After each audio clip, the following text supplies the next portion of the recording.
Hi, I'm Siddhant Lad. I'm an 18-year-old software developer and I'm going to talk about an app called Arogya Setu.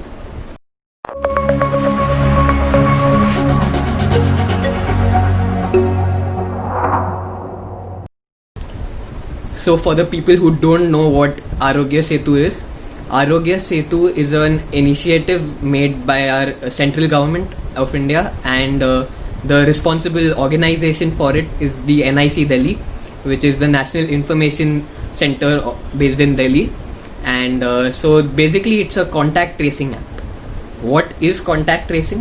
Contact tracing is when an infected person with a virus gets in contact with people, and to trace all the people he or she was in contact with during the span that person could have received the virus is contact tracing. Hi. So the definition of contact tracing and how it works cannot just be explained well with words.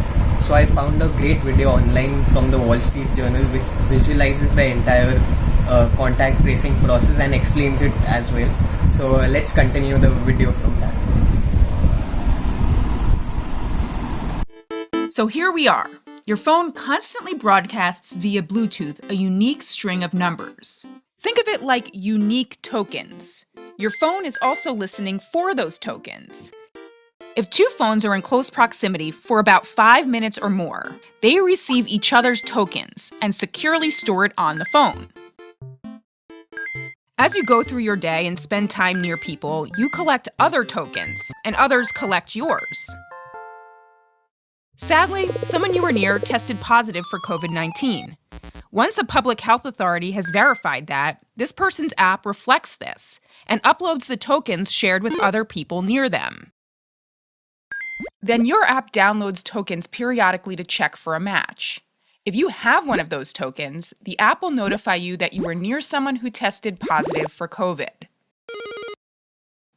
So how is our government and Arogya Setu app handling all our privacy and how the data is being processed through the app and where it's being stored and what permissions is it taking, and all those things that are related to our privacy, their execution, and all the data is going to be covered in this video.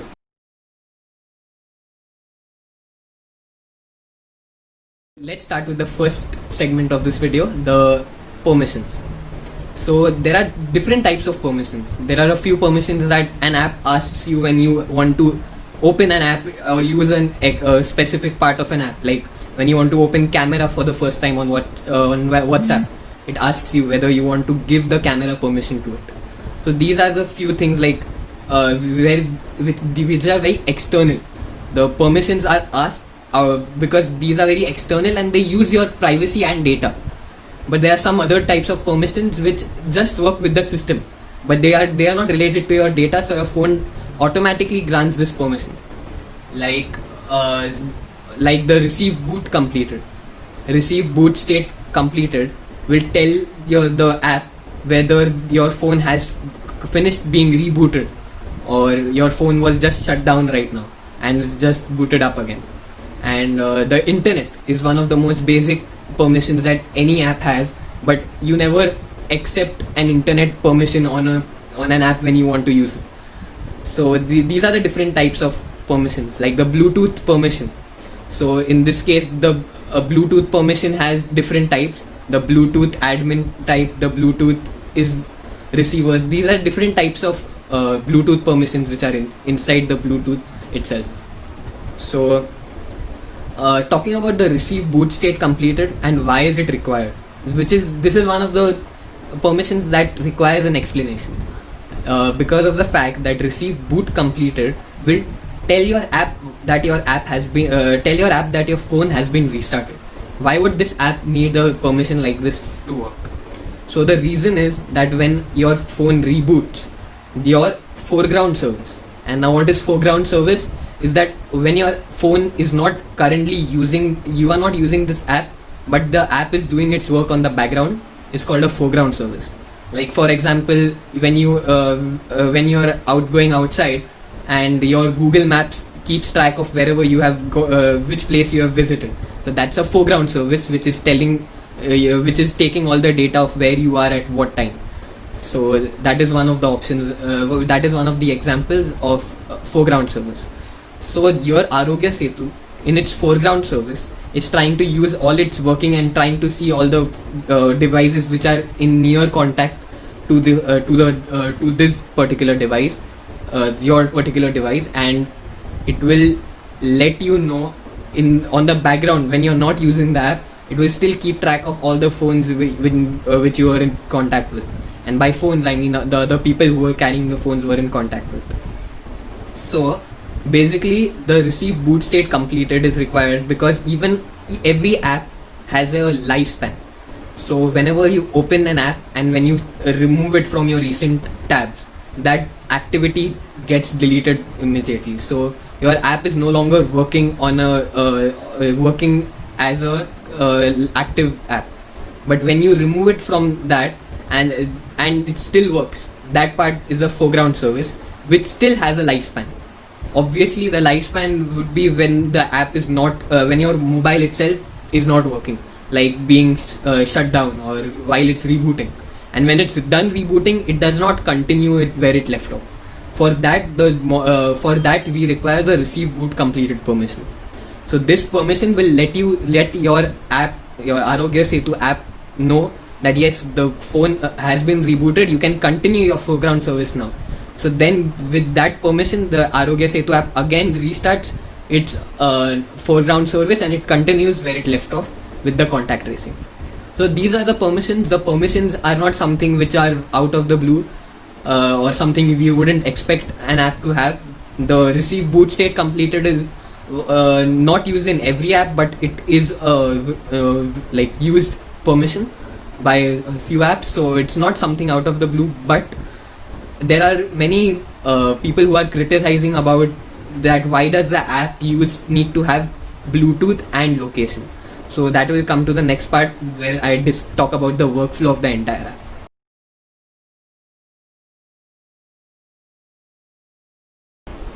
So the second segment of this video is the workflow. The workflow of the app is how the app works in its active state when a person is using it and when the person is not using it in the foreground state. And so this app's workflow is one of the important part of the workflow is the technology that it uses, the beacon technology. The beacon technology is a very fairly new technology that's being used in this app, and that works by the transmission that the mobile gives. I'll simplify it further. So the beacon technology will help contact trace by giving an approximate distance one device is from the other, which will be able to help contact trace, as it will give an approximate distance saying how close a person might be and is that person at a safe distance. If not, that person's name would be that person's ID would be listed near the person who he was standing next to. So all that traces, all the people that were next to are all saved, obviously not seen by the user, but it's saved in the user's data. So how it works is that the beacon technology, it sends a transmission through each device, and the other devices acts as receivers too.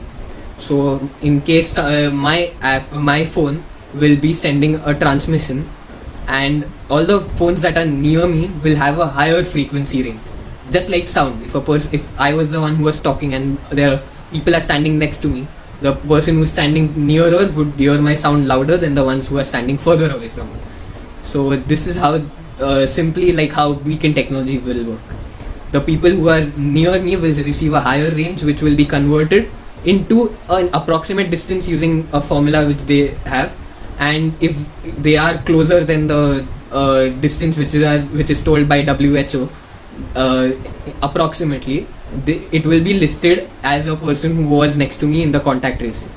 And so in case a person is positive, if I become positive, all the people who were in contact with me in my app data will be notified that their risk is higher.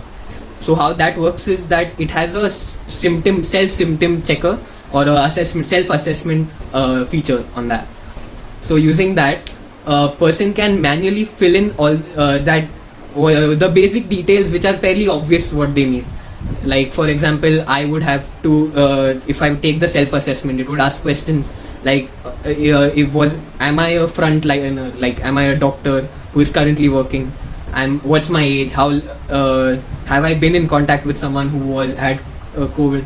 So these questions are fairly obvious, and if my answers seem to show that I can have it, by that self-assessment itself, it can show other people that yes, your risk is higher because you were near someone who probably has the virus. So it informs and it increases the information that goes out about how likely you are to have the virus right now.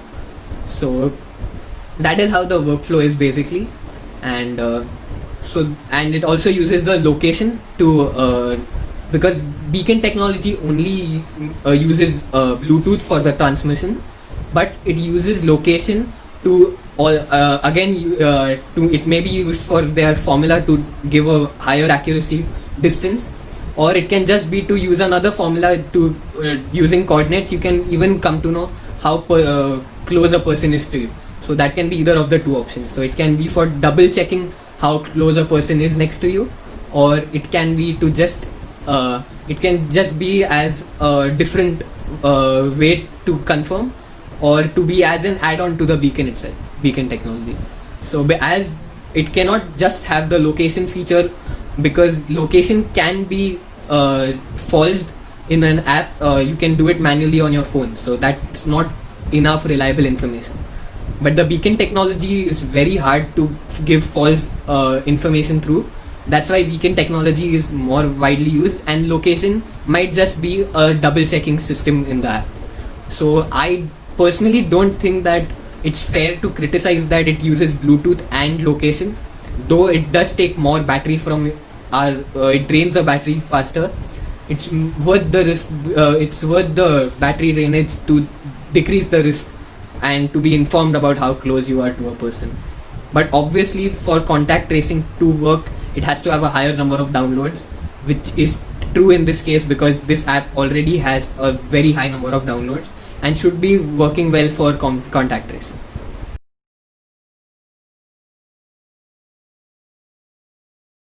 So the third segment of this video is the database. So for the people who are thinking how the database is related to what I'm talking about, or how is it related to the concerns for the privacy or something, it is very important because the database that they use, the servers, tell you where your data is being stored. So they are using 3 databases, which is a bit more than I would expect to be used. But the 3 databases that they are using are Firebase, which is a Google product, Amazon Web Services, which is an Amazon product, and the SQL servers, which is their own database. So they are from very trusted sources. So I think that the regulations that they are using might be safe enough. So the APIs that they are using for them are very updated. They are using the highest version that they can from the open source code that I analyzed, and the databases that they are using, the SQL database is being used the most, which is their own server. So the database that they are sending are encrypted. The data that they are sending to the database is encrypted. I'll talk about the encryption in the next segment, and the data that they are sending, which is encrypted, is going to the SQL database in a form of a table.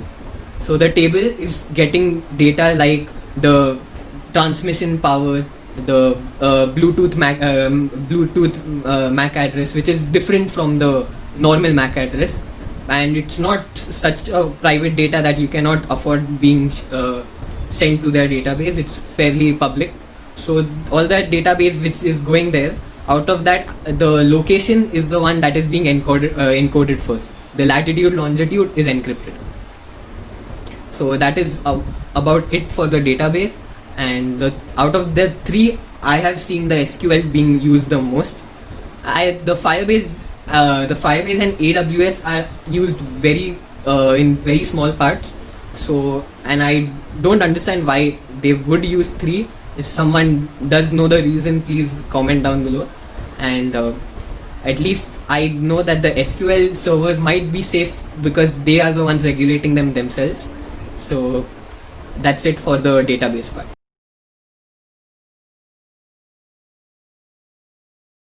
The next segment is the encryption. Encryption is a very important part of this app because encryption tells you the way your data is being handled, how private it is, and how accessible it is. So the encryption is very important in this. As I told you before, the encrypted part in this app is going to be the latitudes and longitude. The latitude longitude will be encrypted first before being sent to their database. And if you're wondering which type of encryption they are using, it is the AES ECB form of encryption over the AES CBC type. So the AES ECB is the advanced encryption standard for electronic code book. So that is the type that they are using, and which is a better form according to me because they are using an authenticated type of encryption, which means only an authenticated entity will have access to the data. So in this case, our app is the authenticated entity, so which makes it safer to handle the data which is present. So according to me, the encryption is on point. Also, the other thing is that they aren't encrypting, to my knowledge, they aren't encrypting the names and the other data which you're giving, like your age, the name, which I think is for the fact that they are using these data for building your persona, like your age. Your age tells you how likely you are to catch the virus, how likely you are to have its symptoms, how early you might have the symptoms. So all of this is there just for building this type of persona. About how fast your data is regulated and how it's deleted and refreshed, your data, how soon it's refreshed. Every 24 days, according to their code, they have publicly, I have seen articles that say every 30 to 45 days, but I've seen the code, they have 24 days of refreshing of their data.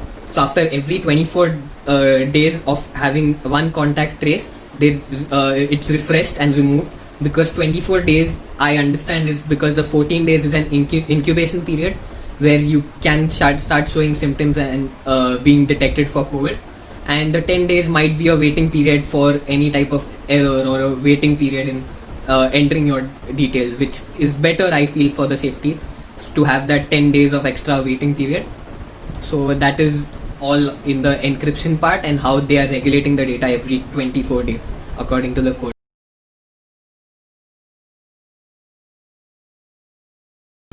So finally, I'm just concluding things, that this app, contact tracing app, is it takes care of your privacy. Like, I haven't seen any leaks throughout the code, though I don't want to put anything suspicious like that, but the database can be accessed by other apps. But as long as only your latitude, longitude and all of that is encrypted, I don't see any benefit that any leakage of that data can do, but anything is possible. So I think personally that this app is safe enough to be used.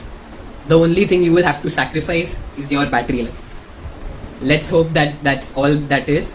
And the code is being synced every few days. You can see it on the GitHub, that is a link that I've provided below. And I would want to talk about my app which I have made to fight this COVID period where people are fighting against this. I have made a video on this app which I have made before on this channel itself. So this app, what it does is that it tells you how populated a place might be using artificial intelligence and machine learning. It takes the data from you in an encrypted form, and then it tells you how using other people's data and training itself by itself, it tells you how populated a place might be. The link to the website to download the app is below. As Play Store has limited its the apps to use the COVID terms or be COVID related, they aren't allowing any of that because they don't want any misinformation going by, which is understandable. but people who are actually trying to help are finding it hard to actually provide what they have made and given time to the public. So I have made a website where you can download the APK. It's only present for Android. So please check that video that I have made for the app and download it. And that's all there is. Thank you. So if you like this video, please consider liking. And if you have any changes or anything that you think I have misunderstood or I have made a mistake in, please comment, or I will make all the changes in the description, or I will add an annotation to this itself. So any changes or anything you think I could have said better, please put it on the comments, and thank you for watching.